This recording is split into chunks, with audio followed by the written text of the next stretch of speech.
Welcome back to season 3 of the Sober Motivation Podcast. Join me, Brad, each week as my guests and I share incredible and powerful sobriety stories. We are here to show sobriety is possible, one story at a time. Let's go. In this episode, we have Jordan, a listener of the podcast, and with a compelling story of struggle, sobriety, and self discovery. Growing up in a social drinking center environment, Jordan felt like an outsider, which led to experimenting with alcohol and drugs at a young age. Despite attempts to fit in and find community, Jordan's journey through high school, college, and various jobs in bars only deepened the addiction. After feeling sick and tired of how she was living, always wondering if there was more to life than the cycle of drinking, in May of 2020, Jordan quit. And this is Jordan's story on the Sober Motivation Podcast. How's it going, everyone? We're 3 months into a new year, and I'd like to take a pulse on how everyone's doing and feeling. If you made the commitment to get sober in 2024 but are struggling to stay accountable, check out SoberLink. SoberLink is an accountability tool that will keep you honest. It uses a really high-tech breathalyzer system to help when those cravings get a little too loud. Here's why I love it. You'll test at the same time every day, eliminating testing anxiety. Devices have built-in facial recognition so it knows it's you testing. Tamper sensors flag any attempts at trying to beat the system. Friends and family receive instant test results, helping to rebuild trust and prevent relapse. If you're serious about getting sober, this is a tool to use, and the only monitoring system I recommend. Make these next months count. Visit soberlink.com/recover to sign up and receive $50 off your device. Welcome back to another episode of the Sober Motivation Podcast. Today we've got Jordan with us, a listener of the show. How are you? I'm doing good, thank you. How are you? I'm well, and thank you so much for reaching out and being willing to share your story with everybody. Yeah, of course. I'm excited to share my story. I know it can be a really powerful thing for a lot of people to hear the story, so I'm grateful to have the opportunity. Yeah, of course. So get us started with what was it like for you growing up? Growing up, I had a very attentive family. We were all pretty close. I grew up in Pennsylvania. Mom and dad were around all the time. I have an older brother. My family on my mom's side are Italian, so every event was very big, a lot of people, a lot of drinking, a lot of smoking cigarettes. It was just kind of like the way that we did everything, every birthday, every holiday. So growing up for me was like so much involved with like big social gatherings and everybody drinking. It was just like the norm. Me personally, growing up, I was an outsider. I was like very awkward, kind of afraid of a lot of things. So I never really felt like I fit in anywhere. I ended up going to a private school in elementary school for a couple years because I was just having a really hard time in like public school.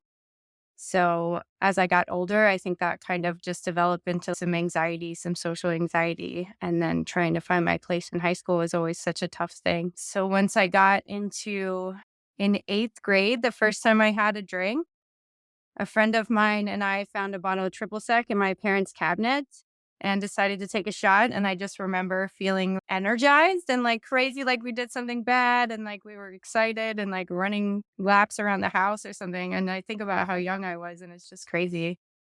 You know, we used to steal cigarettes from my family all the time when I was really young too. And that was like the thing, just waiting to be an adult. And then once I got into high school, I kind of found a niche in with the kids that were smoking weed all the time. So that was like the big thing for me. Finally, I found like some people to fit in with and like people that wanted to like do stuff with me. So we did a lot of that. There was a lot of drinking in my high school. Definitely. It was like a really small town. So house parties was like a big thing, outside parties, farm parties, stuff like that. A lot of drinking. I remember watching people in high school drinking and like getting really sick or like crying. And it was like very off putting to me. So I kind of stuck around with the kids that smoked a lot of weed.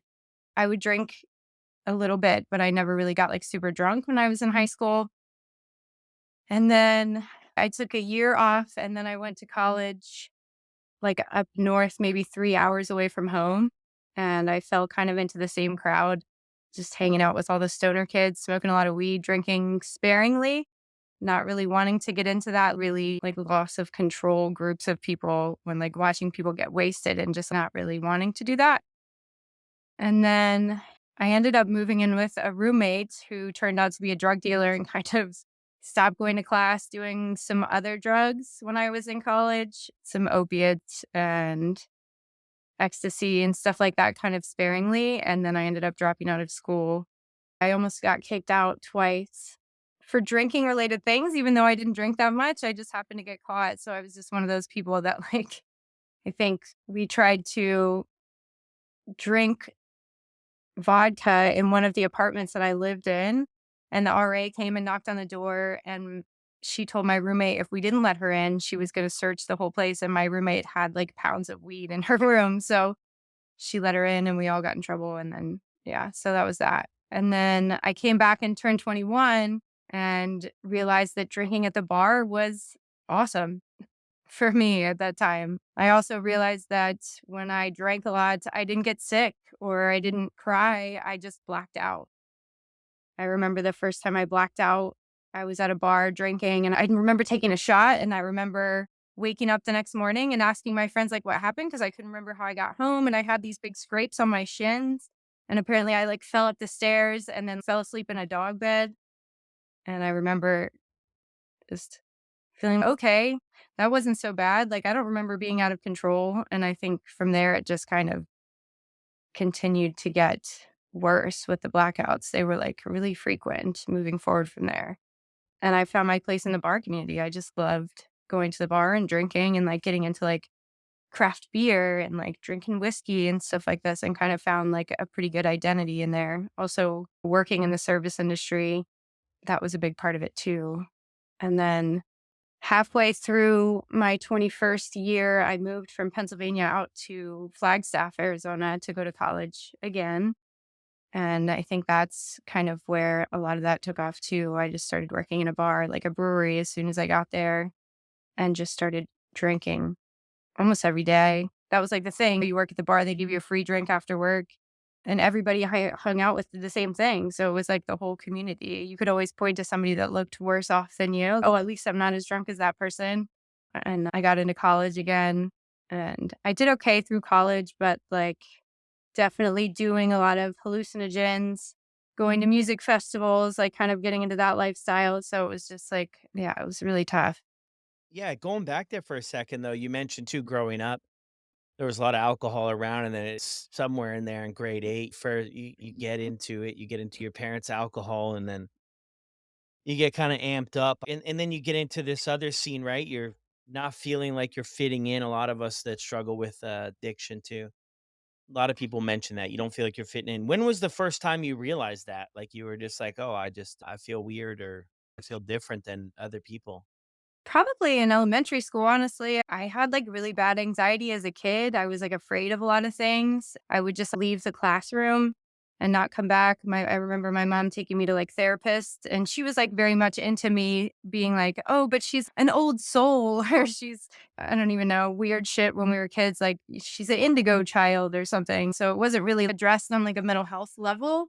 They tried to diagnose me with ADD when I was in 4th grade, and they wanted to put me on medication, and my mom said no, and just appreciated that I was a free spirit. All the while, my mom was a pretty good drinker. They both smoked weed kind of, like, very often through, like, middle school and high school, so it was like that was just the way things were. Yeah, so that was tough, and then as I got older, I think it was just a lot of that people pleasing, trying to fit in with whoever I could and try to be more like my peers rather than keep being the weirdo that I kind of was inside, so Yeah, hey, I'm with you, I'm with you. I always stood out in that way too. I had the ADHD and everything growing up too, and it made things really challenging to be able to focus and be able to get along Mhm. and do well. Everybody got praised for doing well, and I was just so embarrassed, by Yeah, everybody doing well, and I felt like people just look at me, "Why can't you just get this? Why can't you just figure it out? Why can't you just follow the rules?" And I was like, I really wish I could. I really wish I knew. I wanted nothing more than that, but the impulse was just took over.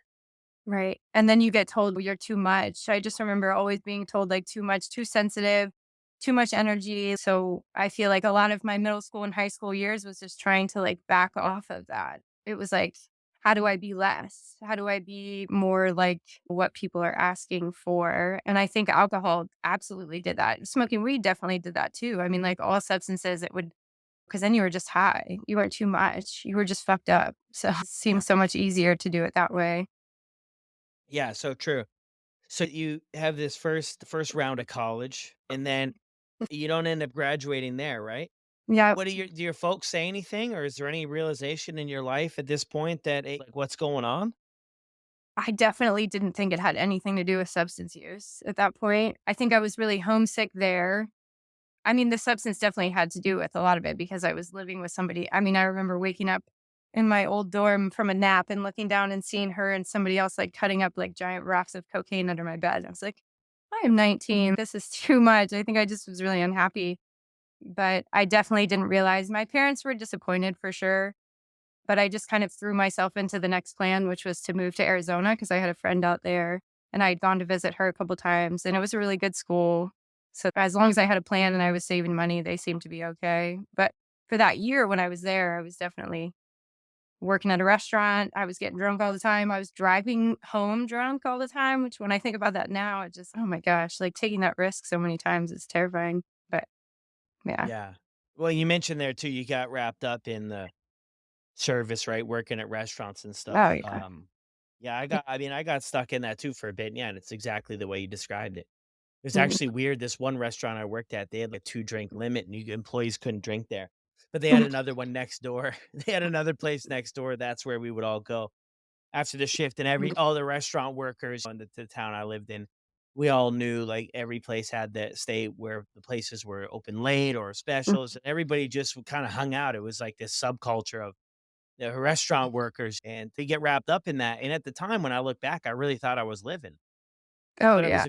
I thought it was just like this was the coolest thing. You walk into a place, everybody knows you. It's to be a good time. All these people, you have all these quote unquote friends Hmm. and everything. And yeah, I'm just envisioning it right here. It was a very complacent time, I think, in my life. Yeah, I mean, being in the service industry definitely describes me from like 21 to 34. That was such a huge part in all of my addiction because you don't see it. It's almost like a black hole. Everybody that you're with is doing substances, not just drinking. I mean, a ton of people were doing cocaine, all kinds of stuff. It's just kind of that, you're right, subculture. And it's so community based until you leave that job and you realize that none of those people were like actually like your good friends. It's just like a matter of location. But it felt like Yeah. at the time you're in this, like, very strong kind of, like, I got your back community of people that are like you, Yeah. which is hard. Yeah. And I found too, I was younger and there was a lot of people that were older, kind of, Mhm. you could foreshadow your future in a sense, right? They've been doing it for Yeah. a while. But yeah, I mean, at the beginning, it was, yeah, it wasn't too terrible. I mean, it was Mhm. looking back, but when I was going through Mhm. it, it was a place to belong, like Yeah. a place to belong, and people who felt like they cared. And I mean, the people kind of did. I mean, it wasn't like we had much more in common than working those jobs and then partying after. We didn't really talk about much else or do anything Mhm. else. And you get on that schedule too, right? Because you start Mhm. work at 4, you get done at 12 or 1 o'clock Mhm. or whatever it is, right? So you're wrapped up in that. You're up at night and you don't really have to be up in the morning. I did anyway. I got wrapped up in Mhm. that and we'd stay up till 3, 4 in the morning and we would Yep. party. And then Yep. you'd sleep in till 1 or 2 and wake up and be like, oh, I mean, Mhm. feel like crap and say you're just gonna go home after the next shift and then be back at it again the next day. Yes, exactly that, yes. Yeah, Yeah. it was like that. I mean, yeah, I spent a lot of my life living like that exact kind of schedule. It's rough. Like I hear other people tell their story and they're like, "Oh, and then I had to wake up early and go to work, or like I got through the week, or I waited till I got home to drink." And I think there was never really a time in my life where I worked normal hours like that. Like I was always just surrounded by people that also worked that time shift. So I never kind of saw outside of it. I rarely saw people that lived on the other side of that lifestyle because I was just so ingrained in it. So all I saw were people that were kind of worse off than me, people that Yeah. drank more or used more because those exist in that culture too. Yeah. That's a good excuse for some of us to keep going. Right, Hmm. because we always find John out there or Sally out there who's doing things maybe a lot worse than we are. So Right. it's yeah, I mean, I'm not there yet, so I may as well just keep this train going forward. Mhm. So you get into college for the second time here. How does this play out? I mean, I did better the second time around. So when I lived in Flagstaff, The first year before I got into college, it was definitely just kind of like a year of drinking and blacking out a lot and like trying to find a solid place to live. And then once I got into school, I started to kind of back off the drinking a little bit. I was still working in a bar, but I was only working part time, so 2 or 3 days a week and not super late on the weekdays. And then I met the man that I ended up marrying a little bit later on, and he was in school too. So we kind of helped each other, but he was a big drinker too. And he started going to music festivals with me. So, like, when I wasn't doing school, I was just getting fucked up. I was taking acid, eating mushrooms, trying to drink all the time. And that was pretty much our hobby. And it went on like that until I graduated from that. So I finished school and then we were supposed to get married the next year. So I graduated in December 2012 and we were getting married the next August and he was graduating that May. And like right after I graduated, I had this like horrible panic attack that lasted for like maybe 3 weeks. And that was the first time I ever really noticed that I had anxiety. Like I didn't know what it was. I looked it up because I kept going to a heart doctor because I thought there was something wrong with me. And I couldn't go to work and I couldn't do anything. And it was really hard. And finally, I went to an urgent care because I thought I was dying. And they were like asking me what's going on. And I'm like, well, I just graduated from college. I'm supposed to get married. And the guy's, you have anxiety. It was just like, oh shit. And of course, I never brought that back to the drinking. Like at that point, I was also using Adderall when I was in college, which was not great, like sometimes for school and sometimes recreationally. And I think I just didn't ever stop to reflect on, is this what I want moving forward? And I just kind of kept drinking through it, especially after I graduated. Like that next 6 months, I remember I started bartending at the bar I had been working at forever. So my schedule changed even more and I was working later into the evening. I was working with different people, a lot of guys. And that's when I started kind of picking up cocaine more regularly. And my fiance at the time was not doing really any of that. So there was like this kind of separation. And then we ended up getting married anyway, and then separated again by the end of that year. So it was rough. Wow. Yeah. That's a busy couple years. Yeah. It was a lot. Yeah. Yeah. So, it's interesting too, though, because you're mentioning a lot about blackouts. I mean, Yeah. did you ever take a second to think, "Okay, what's going on here? What's this all about?" Because I've heard a couple different stories. My experience with blackouts, I would mix Xanax with drinking, then I would have a blackout, but just drinking Hmm. alone, maybe had a handful. But Hmm. when it happened, I would be like, "Okay, that was wild. That was really dangerous," so on and so forth, that stuff, but it didn't really prevent me from moving forward. It would just Yes. kinda go away. I would just forget about it. What was it like for you, though? Because it's so dangerous looking Hmm. back, right? At least with my experience, it's so, so dangerous. Did you ever take a second to say, "Okay, what's going on here?" I don't think I did. I mean, I think, especially in that time, it just felt normal. Like the people that I hung out with, I would mention that I blacked out and they would be like, "Oh, I didn't even notice that you were that drunk," or like, "You seemed okay." So I would like black out and then leave. Like I'd be at a bar and I didn't have a car at the time and I lived close by. So I would either walk or ride my bike. And if I blacked out, I would just leave. I would end up at home. And there were definitely times where, like, I remember I lived in this one little house and there was a house in front of me, kind of on the same property. And the kids in front of me were a little bit younger and they would have parties. And I remember one of my friends came over to my house after I had left when I was really drunk. And they said that there was a guy on my couch with me. And I don't remember that.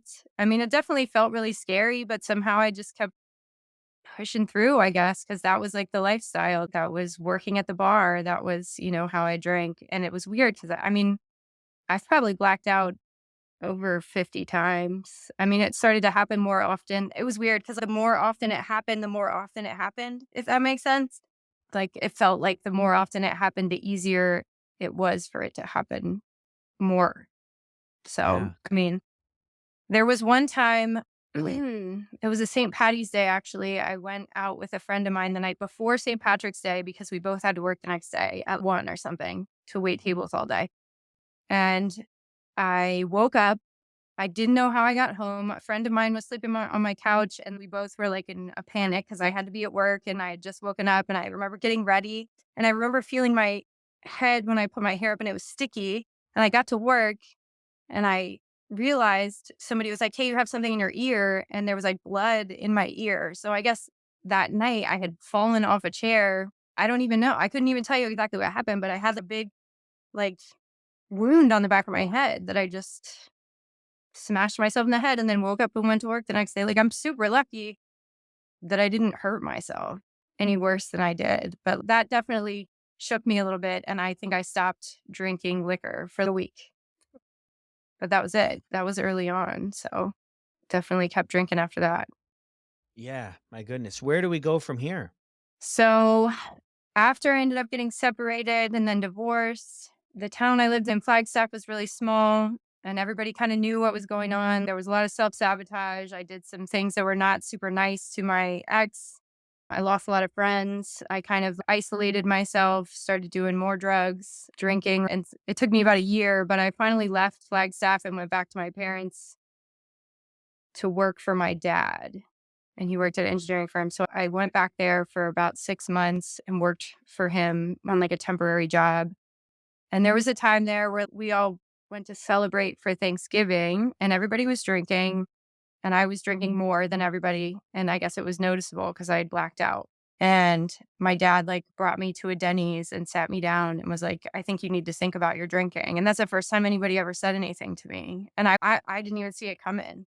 And he explained to me the weird thing. He talked about my mom's kind of habits when it came to that. And if I'm not keeping myself in check, it could get really bad, considering like the alcoholism that kind of ran in our family from before. So Wow. How that was, how old were you when he sat you down at the Denny's?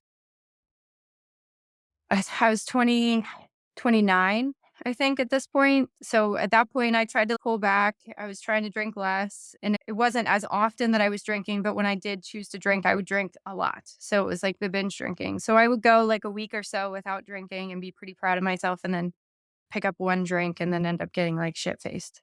So Yeah. there was that. And then after that, I decided to move back to Arizona because I just didn't really have anything else in Pennsylvania. And I wanted to go back, so I moved to Phoenix and with another friend of mine that lived there, and it just got worse from there. Yeah. Yeah. So what's with all the moving? Is that just like a way at the time, if I move to another place, maybe things will get better? Is that something you're thinking about or no? Yeah, I mean, I lived in a small town, so, like, the idea of being in the same place, there was no allure for me, and when I moved to Flagstaff, I was 21, so, like, I made a ton of friends, and that felt like that's where my life was. So, like, when I came back east, I was living in a little town again, I didn't have a car of my own. And I just felt super lonely. I didn't have that community anymore. And I think I was craving that. And I don't know if I really even had plans for what I wanted to do when I went to Phoenix, but I just decided that was the right thing to do. And I was almost 30. So my parents were like, "What are you going to do when you get there?" And I was like, I don't really know. Probably just get another job at a bar or something. But I had a degree. I wanted to use it. I just really didn't know how. It's like an environmental science degree, and I was just burnt out on that at that point, and I made really good money working in a bar, so it's hard to walk away from that. It's easy, you have experience. I got a job in another bar and just kind of fell right back into the same patterns, and I think the thing about that particular time when I was in Phoenix is that I realized that if I do cocaine or Adderall when I'm drinking, then I don't black out. So then that was like a change of gears. So then it was like I couldn't drink unless I had stimulants. So then it was like drinking and doing coke every day. And it just got to be expensive and exhausting. And that went on for 3.5, 4 years when I was out in Phoenix. I got a job at this dive bar where it was like not even a restaurant. It was just a bar. It opened at 6 in the morning. And I remember you just said something about this, about seeing people that were older than you and kind of seeing projected where you're going. And there were a couple bartenders there who were older, like in their 40s and 50s. And I was just like, finally, I was like, I can't do this because there was no like consequences.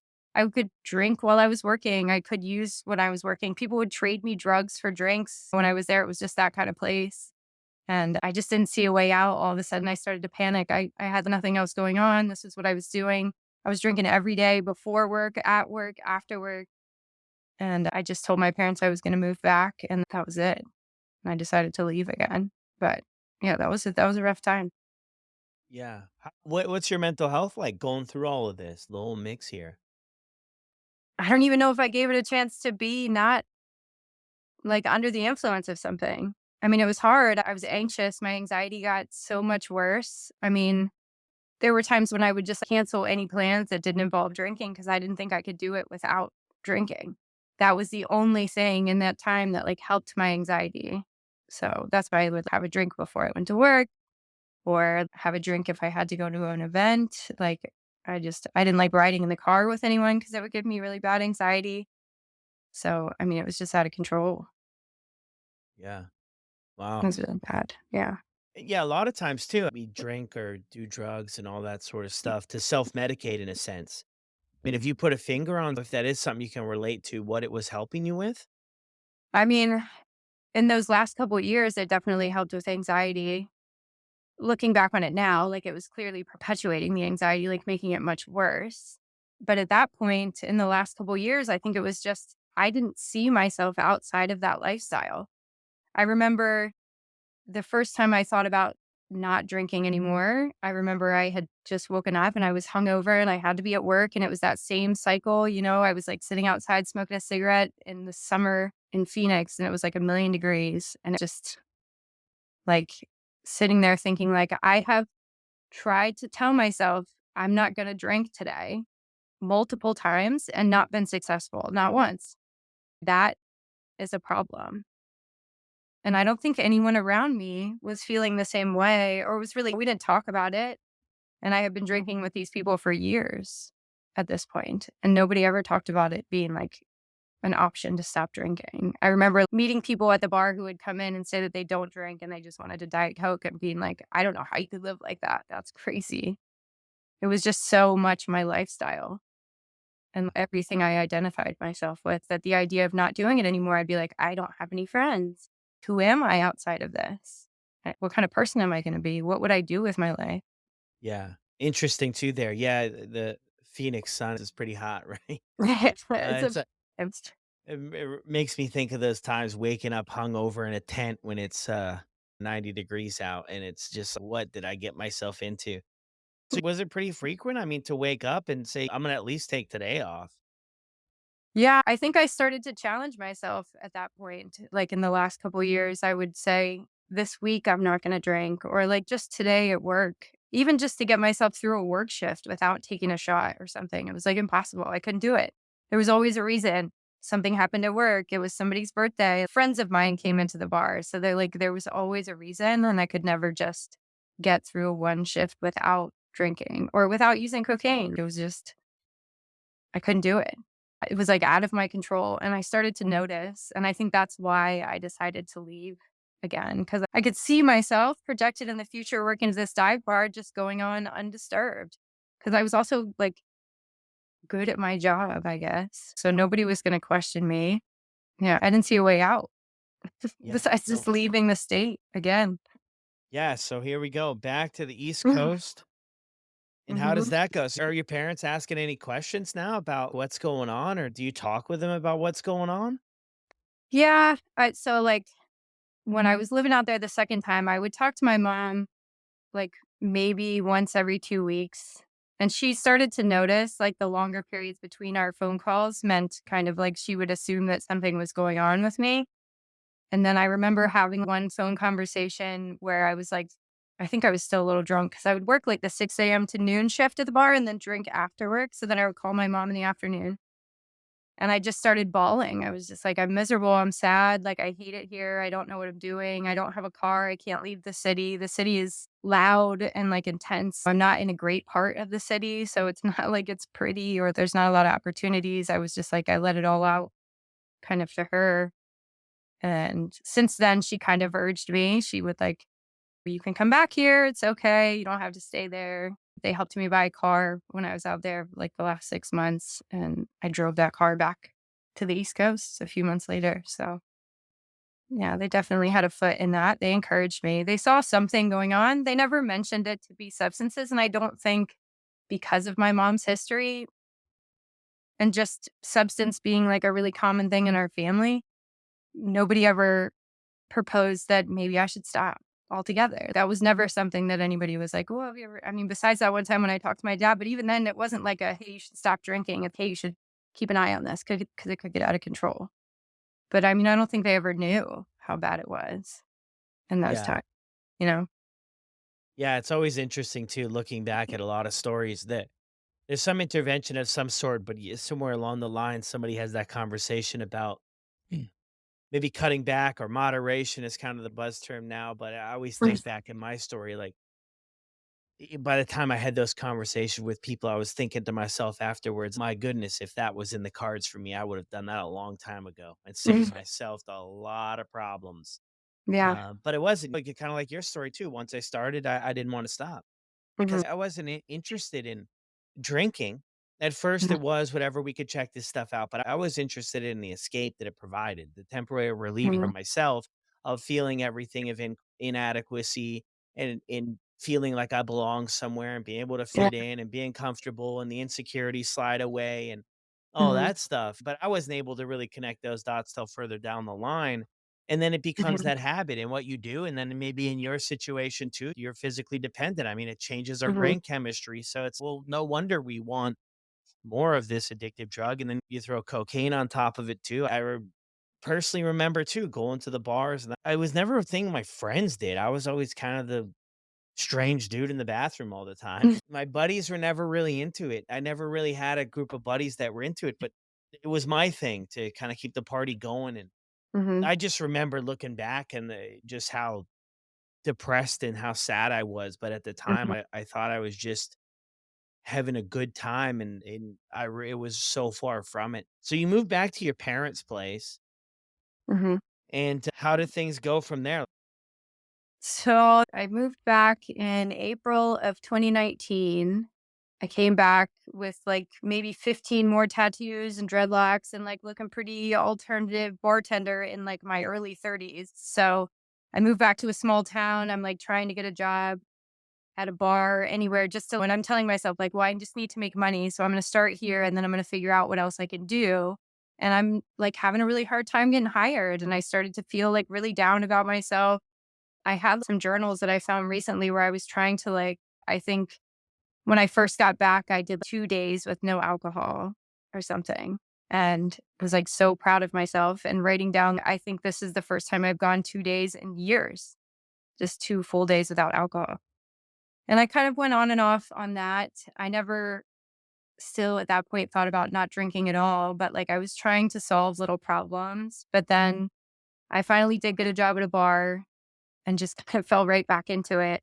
And I wasn't happy. So at that point, the drinking was to escape. Like, I just realized that I was right back in this again, and I didn't know what I was going to do with myself. And I'm wasting my potential and not using my degree. And I hear that from family. I hear that from friends at this point. Like, why are you working at the shit bar? Just complaining about everything all the time. I would buy whiskey to go to work. I would buy whiskey and hide it in the bathroom so that I could drink while I was working. There's no way people didn't know, but the bar was shitty and nobody cared, I guess.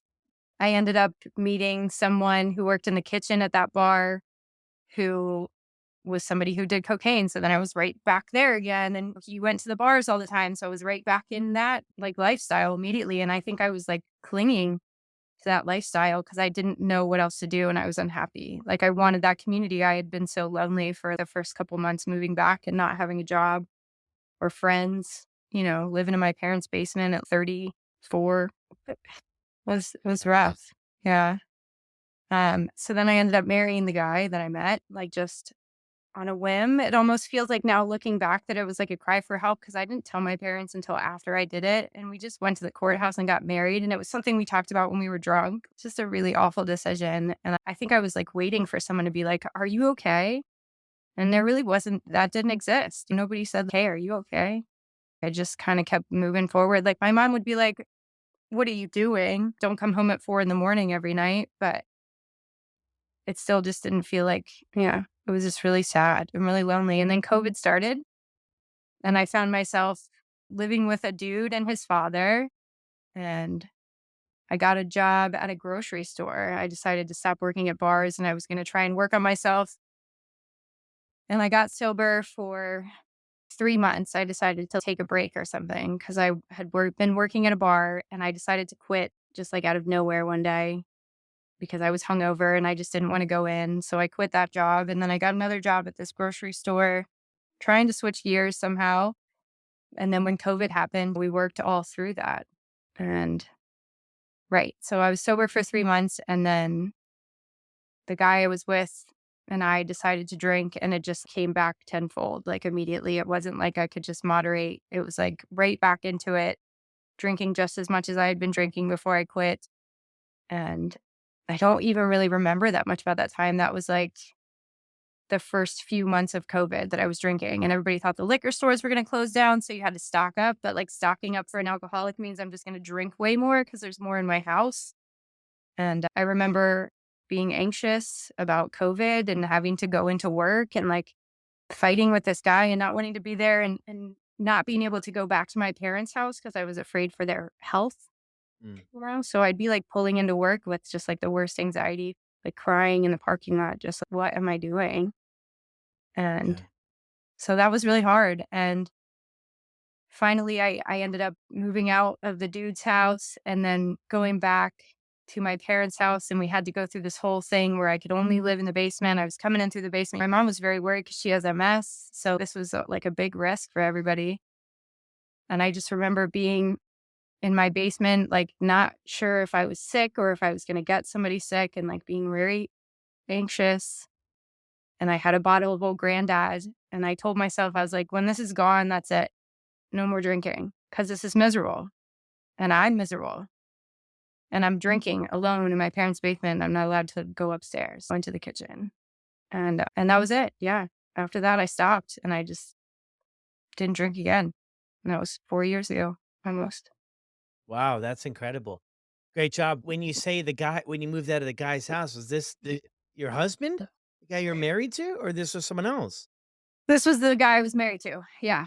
Okay. Yeah. So the guy, I met him in the kitchen of this place. I mean, I literally met him, and 3 months later, we got married at the courthouse. And then I tried to move in with him because he lived like 45 minutes away from my mom, and he was living with his dad. And it was just thinking about it now, I'm just like living the way that I was living. It was so different than my life is today. And I know I was just like clinging to whatever I could. I think there was a lot of codependency there. I don't know. I was just looking for a friend, maybe looking for any kind of connection that I could and feeling super lonely. But Yeah. yeah. So you have that last drink there in your parents' basement. I mean, what was it about that time that you wanted to have your last one? Like that you knew that was it, or you decided that was it? I mean, the couple months that I spent sober before, I've definitely recognized a huge change in my life. The way I felt, my anxiety was low. Like it was really hard to think of things to do with myself, but I did try to do other things. I started going to the library and doing random research on things and just feeling myself a little bit more. So then I wanted that again. I didn't want to feel like this, felt like such a cycle. Like I couldn't get out of it. I would wake up, feel like shit, tell myself I'm not going to drink, but then pick up drinks before I got to work. You know what I mean? I couldn't get through a day without drinking because I was anxious, because I felt sick, whatever withdrawal I was going to go through. Mm, I didn't want to do it. I didn't want to be uncomfortable. I had to keep working every day because it was COVID and I worked in a grocery store. And that was like everybody around me was anxious. It was just awful. I just felt really sad and I wanted to do more with myself. So I remember I hid that bottle of old granddad. I don't know why I hid it. It's not like anyone came in my room, but I remember digging it out of like a pile of laundry or something. And it was like half full. And I was like, once this is gone, this is it. I can't drink anymore. yeah, wow. And then what do you do the next day? What are your first steps? Because you're so used to it. You brought it up there, that cycle, right? Yeah. What's funny, I have not a great memory of the first couple months. I remember the next day I was trying to write in my journal. That was like a big thing for me since it was like COVID and I didn't have meetings. I didn't go to treatment or anything at first. So I would just write in my journal. I told my mom and dad that next Mm, day, I said, look, I'm not drinking anymore, like for good. Please don't, you know, don't offer me anything. If you could maybe not have liquor in the house for the first couple months, that would be great. Yeah. And then I started volunteering Shortly after I quit drinking at a public housing place, I started reading stories to kids because they weren't able to get out as much and like during COVID. And I just happened to have a connection like through my mom with this place. And it was kind of like a family services department. Mm. And I just kind of threw myself into that. And then it was like people were depending on me. And I couldn't do that drunk. I couldn't do that fucked up. I wasn't going to disappoint them because it was like one of the few things that they had going on at the time. And I just remember those first couple months, I was just super busy. I worked more. There was like one or two people that I worked with at the grocery store that were also sober, and I buddied up to them. Mm. Like tried to talk about it as much as I could out loud. Um, I started to tell my mom some of the stories of shit that happened to me when I lived in Phoenix, really bad blackouts or times when I could have hurt myself or hurt somebody else. And she had no idea that it was that bad. But by doing that, I was kind of giving myself, there's a reason why I'm going to quit drinking forever. I would like you to take this as seriously as I'm taking it because I don't think they realized at that time. But the more I talked about it, the more she kind of got on board. But Yeah, that's incredible. It sounds like too there with the reading, maybe you found something a little bit bigger than yourself to be a part of. yeah, definitely. I mean, that I would say that drove my sobriety to where it is today, still doing Yeah. stuff for other people. Cause I ended up getting like a part time position working on gardens with the people in that same community. And that leveraged into a full time position with this place. And they gave me all these opportunities without much experience. And it was amazing. It was amazing to help other people to like get outside of yourself. That did so much good for me at that time. Yeah, it's exactly what I needed. Yeah. And to get out of the bars and the restaurants. Well, you kind of already were at the grocery store there, but to do something that brought some joy to your life or to be able to help other people in that way can really help out. I mean, that's what you're doing, right? That's what you could say we're trying to out here. We're trying to. I mean, you are. You absolutely are. This is huge for you to have a platform to help people. I can say so. I didn't listen to your podcast when I first got sober. I don't know if it was around, but I think there was another one that I would listen to where it was just people telling their stories. And it was, I mean, every day, multiple times a day, I was trying to listen to people's stories because feeling so alone in that is what makes it feel so hopeless. Feeling like you are the only one, feeling like I had to convince my family that I was an alcoholic was pretty bad. And they were still drinking. I remember within the first couple months seeing Jim Beam was like my thing. I drank so much whiskey, and that's what my dad drinks. And it would just be there on the counter. Mm. And I just remember being like, fuck that. I can't. I don't want to do it. But it was hard. It was really hard. It almost gets to the point for some of us that we just kind of get pissed off with the whole idea of it, Mhm. right? Because you just know the impacts and how much of life, I mean, I don't wanna say wasted. In a sense, it's we're not doing much. We're just kinda going through the motions of it over and over again, and then I think it wears on you because it really wore on me that you mentioned it earlier in the episode too about that you've got more to offer the world, and you're just not doing it. Well, maybe not that we're not doing it, but, I mean, it's really hard to when you're in that cycle of Mhm. drink, bartend, drink, sleep, couple hours, drink, feel like garbage all the Yeah. time, be hungover. The anxiety or the hangxiety is just through the roof. You just feel Mhm. paralyzed. Your confidence is shot. That's one of the things Mhm. I don't think a lot of people realize. It doesn't matter how much alcohol you drink. It could be a little, it could be a lot. Your confidence is just wrecked.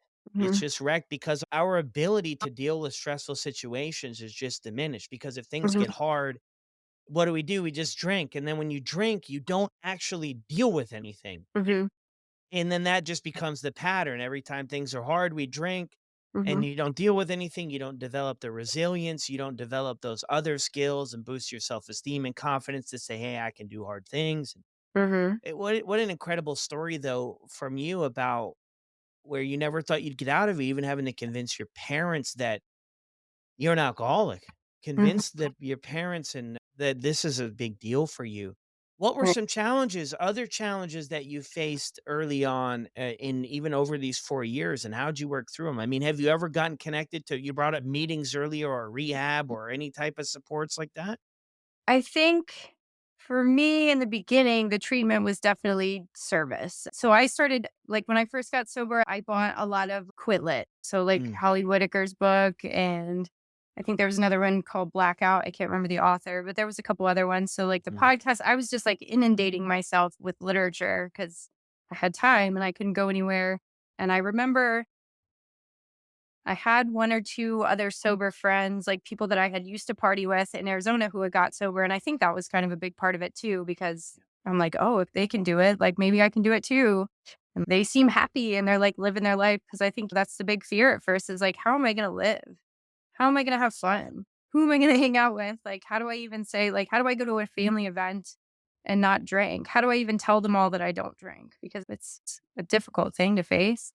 But yeah, so I talked to a friend and they had said, I think at that point, let's see, I got sober in May of 2020. So there was no in person meetings all through the rest of that year. But the following springtime, like the next year in 2021, I started going to meetings. I started going to women's meetings and I loved it. Like I never really got a home group necessarily because they were kind of far, like I said, small town, so not much around there. But I started going, and I mean, that was such a huge added bonus to my recovery just to be able to sit with people who were in it, hear people tell their story, and be able to share some of my story with people or whatever my struggles were at the time and confiding in other women. That was huge for me. So I would go like on a weekly basis. I started to buy like the AA book. I went to some recovery Dharma meetings. I tried to start a recovery Dharma meeting one time and it lasted for 6 months. It was nice, but ended up stopping it just because it just didn't work out the way I wanted it to. But still, I was trying new things. I was trying to be proactive about it and educate myself. And I was like telling all my friends and like trying to put that recovery lifestyle out there because I felt great. Because, like you were saying, you're numbing these things and you're not doing hard things and you're not feeling any feelings. You're not feeling joy either. You're not feeling like just pure excitement for excitement's sake, which was something that I realized. And once I started to feel things like that, I was like, "Oh, okay. There's a reason people are really happy in recovery, and that's why. You get good feelings back too." Yeah, that's beautiful. What are things like for you today? So now I am in my second year of grad school. I'm getting a degree to be a licensed clinical social worker, so therapist kind of. I work for a substance use and behavioral health facility. So right now I'm doing community-based case management for other women who are suffering with substance use disorder, mostly women that are like connected with children and youth and stuff, so they're kind of on the timeline, but it's amazing. I work from home most of the time. I get to just go meet with people where they are and try and help them to move forward. And my lived experience does everything for that position. Being able to connect to somebody on that level makes a huge difference. So it's been really nice. And that is a great way to stay sober, to talk about it all day with other people. Yeah, that's so true. Exactly. What's your message to people that are going through this? Like they're in the thick of it, right? I mean, a lot of people are going to go through that same sort of journey. I mean, all of Mhm, us humans are unique and have our own individual stories, mhm. but we all know that we have a set of emotions that we go through. And these journeys, the more and more you hear them, there's so many similarities. So, what would you mention to somebody who's in the thick of it? They don't see a way out. Maybe they don't even see a problem. So if I'm talking to somebody that's in that situation, like for work, usually what you ask people is, well, what do you like about using? What do you like about using? And people start to talk about it. And you'll hear that people sometimes start to say what they don't like about it without even really thinking about it. And you kind of just dig into that. But I mean, you really have to want it. There's so many times when people are stuck in a situation where they're mandated to go to treatment and they're not ready. And I think that you've shared in your stories before that you've gone through treatment and maybe it didn't stick yet, but you know that there's like a mindset shift and you kind of feel when you're ready. Like you said, when you're really sick of it and you're feeling like you're done, you're tired of it, but you kind of have to get there on your own. It's not necessarily something that you can force yourself into, but just being open to even having those thoughts of maybe this is a problem, maybe I deserve more is such a huge part of it. To just be able to entertain that thought for a couple minutes. Maybe there's something else out there for me. Yeah, I love that. That's so true. There has to be a level of readiness for people to be able to buy in, to get clicked in. And that's sort of the research we do over time of drinking, drugs, whatever it is, right? Mhm. That's the research we're kind of doing. And I think we often, if not all the time, we find ourselves right back to where we first started. You even mentioned after you had the 3 months, you got back into it, Mhm. and a few years go by. That's kind of Yeah. one thing that's been coming up a lot in conversation with people is that we go through this idea of just one more. I'm just gonna have one more, take the edge Mhm. off, whatever it is. And then you hear so often in people's stories, a decade goes by Mhm. because you never know where one more is gonna take you. Even though we tell ourselves, right, one more and I'll quit tomorrow. No problem, right? We made the deal with ourselves just tonight. Then a decade or 2 decades or 3 years or whatever Mhm. goes by. So I think it's just so important to just rely on the history. It's often said history repeats itself. Mhm. And with this, it probably is going to. So I think that's great. That's great for people to get to that spot of being ready. And when you do find yourself ready and people offer suggestions, then you've got to show up and follow through with some of the stuff that can help you out. Cause that's the Mhm. thing I did, right? I would get in this tight spot or these different pickles in life. And I'd throw my hands up in the air and ask for help, and then I would get suggestions or ideas, and that I would just, "Nah, that won't work," or "That I tried that." All these Mhm. excuses, right? And I did try a lot of stuff, but not wholeheartedly. I didn't Right. actually put in effort. Just because I showed up and took up space in the chair or the treatment center or the Mhm. hospital or whatever it was, that didn't mean that I tried it. And I really had to get honest with myself to say, "You know what? I know I've done these things and I've showed up at these places, but I don't think that I've actually tried it." Mhm. And it really changed the game. Incredible story, George. Thank you.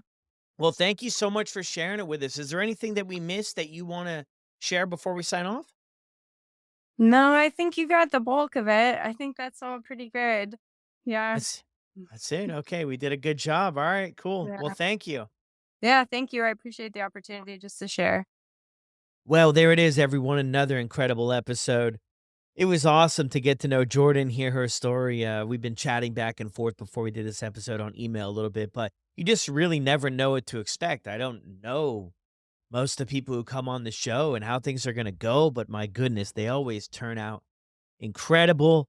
I'll drop Jordan's contact info for Instagram in the show notes below if you want to reach out and connect with her if you appreciate her story or just to say thank you. I know it means a lot to the people who put it all on the line to share their story in hopes to inspire the next person. So thank you all for the continued support. Thank you, thank you, thank you. And have a good weekend if you're listening to this when it's launched on Friday. And if not, whatever day you're listening to it, make it a great one, make it a good one, make it a sober one. And I'll see you on the next one.